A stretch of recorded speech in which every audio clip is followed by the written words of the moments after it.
Nós conversamos com a representante de JCI Unit Corsau e na conta-nos de dia que nós trabalhamos, caminha com ela conscientizar o povo de Corsau como viver uma vida saudável. Sim, assim com nós de JCI United Citizens of Curaçao, está organizar evento, uma atividade de CrossFit.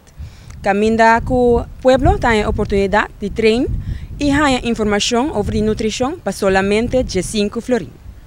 5 florins, exactamente día 6. Contanos un parte, Kiko, en verdad, lo cual el pueblo lo logra que saque. Nós começamos com nossa papia tiki com na de Willemstad, CrossFit Willemstad, para nós poder chegar a uma ideia com nós foi que saque de outro para nós poder dar algo back no pueblo. E nossa mira que não somente treino, não tem que ler assim, sino mas é parte de conscientização. Então, nós decidimos contactar em Balance NV, nós é Ragnar Blom. Então, é nutricionista, dietista, coach.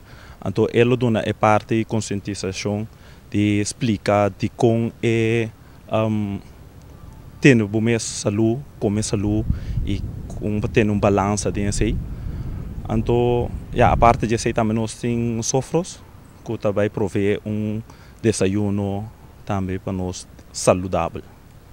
Me quero perguntar se me quer participar, como está se contacta vosso e que está em preciso nós lo tenho paga PC. Você pode contactar-nos via de nossa Facebook page GCI UC, GCI United Citizens of Curaçao. Também pode contactar-nos via de número de telefone 510-3688. Avisame que ele começa fora de hora na mente temprano. Quanto é o tempo total? Tá assim que nós está começar fora de 7 horas para 8 horas. Eigenlijk nós start com o evento mês. 7 horas para 8 horas tomar lugar é inscrição. Então de 8 horas para metade 10, lo também tem speech door de senhorita Ragnar Blom. Então depois disso aqui também tem training. Perfecto. Ok, esse aqui está dia 6, dia mais, repetir a fecha e o lugar preciso, para o mais importante, para tu render los a para Sim, a atividade dia 6 de junho, está um lugar que vai ser Loraveg, na CrossFit Willemstad, edifício Shinichi, net banda de Weima. Então nós guardamos o tour for de 7 de manhã para take care de vossa saúde.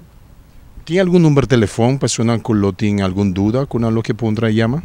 Sim, tem o número 510-3688 e não por bel para ticket. Então tem um número de telefone mais? 663-5523.